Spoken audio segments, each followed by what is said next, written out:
Alright, so the Philadelphia Eagles offseason is starting to get crazy, as in addition to releasing Darius Slay, the Birds just made two more huge moves with free agency right around the corner, one to cut loose a former All-Pro, while they also extended one of their best players. And the details are pretty insane, as not only did GM Howie Roseman put on an absolute masterclass and shock the NFL, but these moves also could signal that something big might be coming soon. So let's break down some of the moves that the Eagles could be looking to make, as well as why a Zack Baun extension looks more likely than ever. And we're going to get started right now.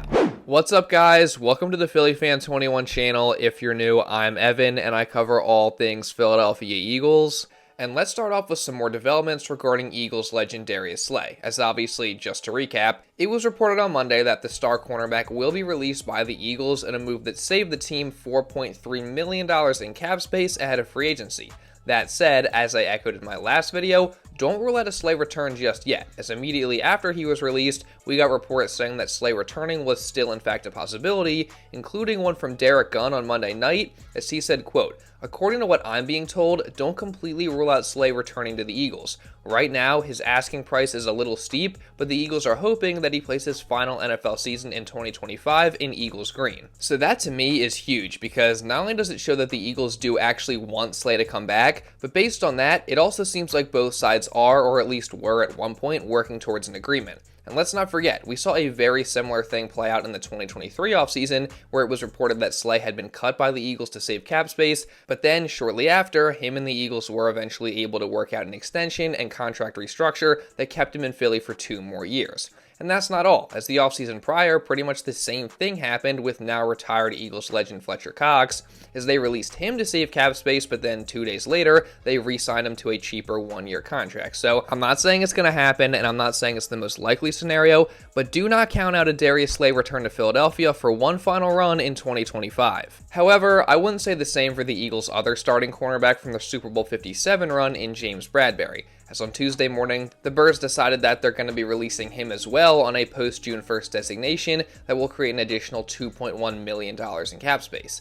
And again, this is a move that completely makes sense, and I think a lot of us saw coming just because obviously JB no longer really had a role on this team, and he was being paid way too much money to not play. So again, it makes sense. That said, I do want to show Bradberry some love and respect because, you know, this is a guy who had an awesome season for us in 2022 and was an All-Pro. 2023 obviously was a terrible year, but through everything, whether it was being replaced and having to switch positions the following offseason, the guy remained a true professional. He never complained or made excuses, and when he did get hurt before this season, he still found a way to make an impact by mentoring the younger guys. And when it was all said and done, JB wound up a Super Bowl champion, and he expressed a tremendous amount of love for the Philly fans. So again, shout out to James Bradberry, and I'm wishing him nothing but the best moving forward. Moving on though, releasing Bradberry wasn't the only big move that the Eagles made on Tuesday, as a few hours later, it was reported by Adam Schefter that the Birds had signed superstar running back Saquon Barkley to a massive contract extension, specifically saying, quote, "The Eagles are rewarding Saquon Barkley with a 2-year, $41.2 million contract extension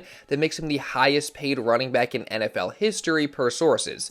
The deal makes Barkley the NFL's first $20 million per year running back. Barkley also has the ability to earn an additional $15 million in incentives and escalators. The deal includes $36 million fully guaranteed at signing." So that's obviously crazy, and before I say anything, I gotta say that this is incredibly well-deserved for Saquon Barkley. I mean, he obviously just had a historic season, probably the best season we've ever seen from a running back in NFL history, but even more importantly, he changed this Eagles team this year and was a massive reason why they ended up going on to win the Super Bowl. And for him to now become the highest paid running back in NFL history just 1 year after the Giants had refused to pay him what he deserved is just absolutely perfect, and again, very well deserved. So congrats to him. But in addition to that, this move also really helps the Eagles out as well, because not only does it keep Saquon in Philly through the 2028 NFL season, but as said by Anthony DeBona here, it's also going to lower his cap hit for this year and help the Eagles free up money in future years as well. And SpotTrack, who's known for having all the details on player contracts around the NFL, weighed in as well, saying, quote, "The Eagles extend players a year before we all think they should.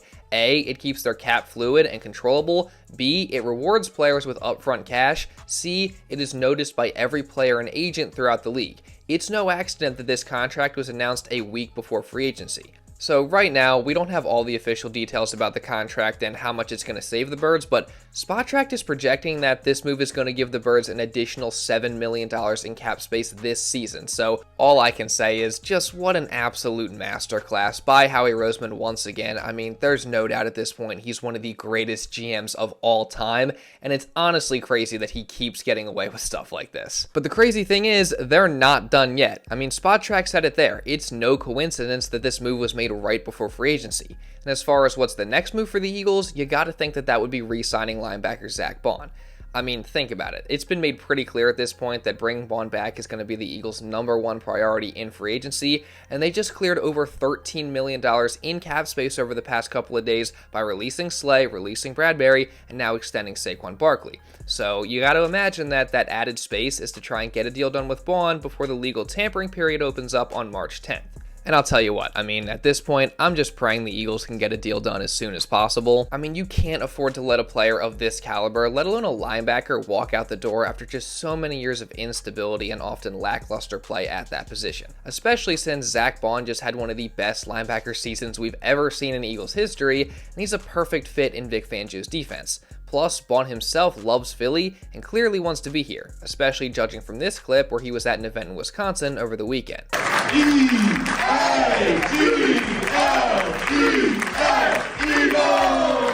Yeah, so safe to say, Baun wants to get a deal done, the fans want to get a deal done, and it certainly seems like the Eagles want to get a deal done as well, and we're trending in that direction. But now, as far as what the Eagles could do next besides bringing back Zack Baun, there has been a good bit of buzz and rumors in recent days that the Birds could look to make some big moves at tight end this offseason, with Dallas Goedert's long-term future in Philadelphia being somewhat in question.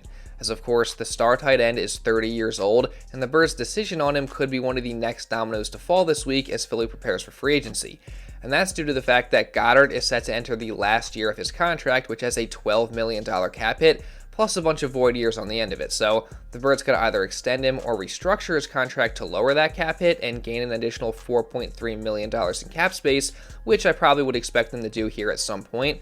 Or they could go the more drastic route, which I've seen some people suggest, which would be to trade him and just reset at the tight end position altogether. Now, personally, I want no parts of that because I think Goedert is still one of the very best tight ends in the league when he's healthy, and the Birds' offense is much better both in the pass game and also run game just due to his blocking ability when he's on the field. So I definitely want to keep him around at least for next season. That said, it also wouldn't hurt the Eagles to start preparing for the future at tight end either, and it already seems like they are, as they met with a bunch of tight ends at the NFL Combine last week, and I'd expect them to probably take one when the NFL Draft rolls around in April. However, in addition to that, they also could maybe go the route of acquiring one through a trade this offseason, and the guy that everybody's been talking about since Monday is the Las Vegas tight end Michael Mayer. Since Raiders reporter Vincent Bonsignor revealed that multiple teams are doing their due diligence on the third-year tight end, and the Raiders are actively looking to trade him after Brock Bowers' insane rookie season last year. Now, Mayer was a second-round pick in 2023. It was considered one of the best tight ends in that draft, but in his 2 years in Vegas, he just hasn't lived up to the hype, as he's put up just a combined 48 catches for 460 yards and 2 touchdowns in 2 seasons with the Raiders, while having just 156 yards and no scores last year. So his career has definitely been pretty disappointing so far. That said, he could make some sense for Philadelphia, as it wouldn't take too much to get him in a trade. He's still on a rookie contract, and the potential is definitely there for him to become a good player. And we've seen very recently where Howie Roseman's able to bring in a guy that maybe hasn't panned out in his previous spot, but he becomes a very good player for Philadelphia. So Mayer will definitely be a name to keep your eye on as the offseason continues to play out. And then another guy who I've seen some speculation on is the Falcons tight end Kyle Pitts, as teams have apparently been keeping a close eye on him and his situation in Atlanta over these past several weeks and at the Combine, just according to a report from The Athletic's Josh Kendall. And Pitts would fall into that same category as Mayer, being a guy that hasn't really panned out after having high expectations, but still, he's got a lot of talent and the potential to become a very good player.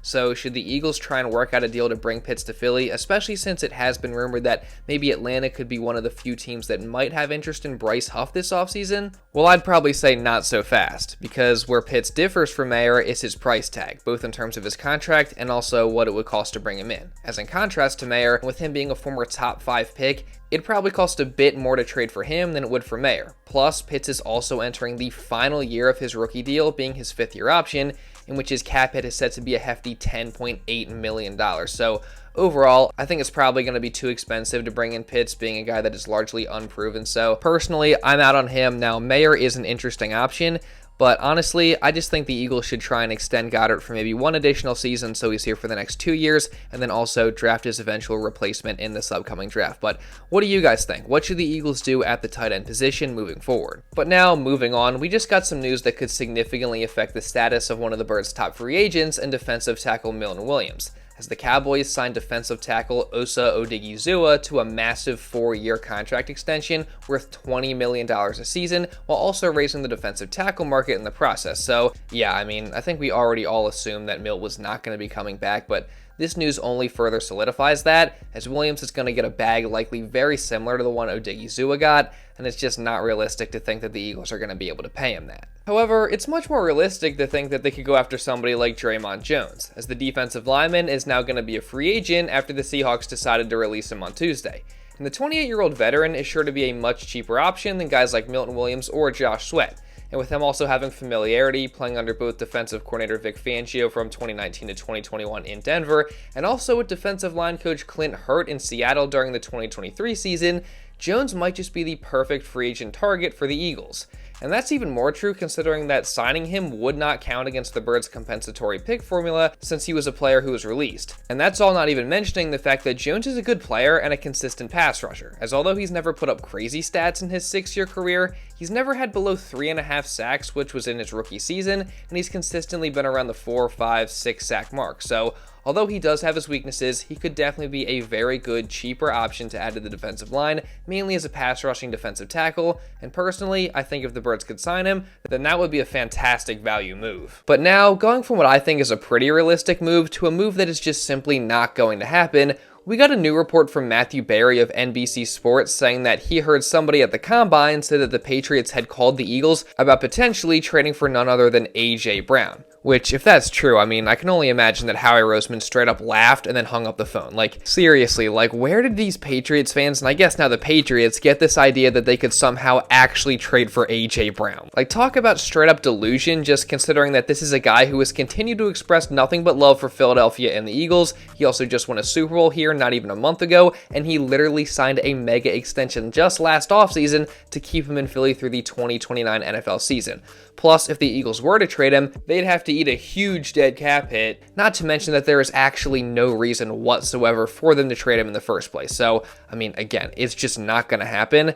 And that's one reason why this take from Colin Cowherd might be the worst one of the entire NFL offseason. Yeah, I'm about over chatty wide receivers calling out quarterbacks. Like, let's be honest about this team with Devontae Smith, Dallas Goedert, Saquon Barkley in that O-line. You could move off A.J. Brown. He's very, very good.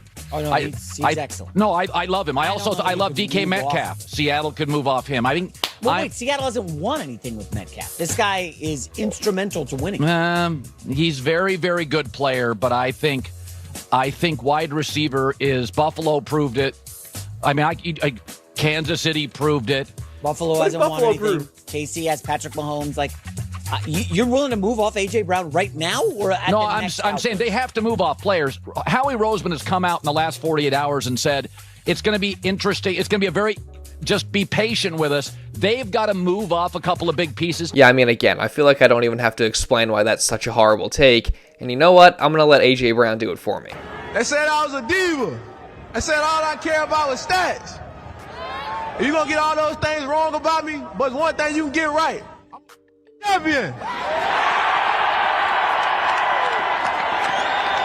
I don't know, I just thought seeing that take was pretty funny, so I thought I'd show it to you guys. But overall, I'm pretty excited and happy about where the Eagles are at right now, just under a week ahead of free agency, and I kind of got a feeling that something big could be coming just because, you know, the Eagles cleared all this cap space the past couple of days. So I'm hoping for Zack Baun to be re-signed, maybe something else, but we'll just have to wait and see. And if you guys don't want to miss any of the craziness coming next week starting during free agency, make sure you guys subscribe and turn on notifications so you don't miss anything, including when I drop videos and also go live. And also, while you're at it, make sure you drop a like as well to show some support, because it really does help me out so much, and it takes 2 seconds. So see if we can get to at least 600 likes on today's video. And also leave a comment down below just regarding anything that I talked about in this video. What are your thoughts on Bradberry's release, Barkley's extension, and all the other latest Eagles news? Again, I'd love to hear your thoughts.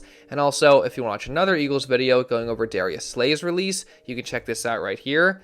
And now with all that being said, that's pretty much all I got for this one, guys. So thank you all so much for watching, and I'll see you in the next video.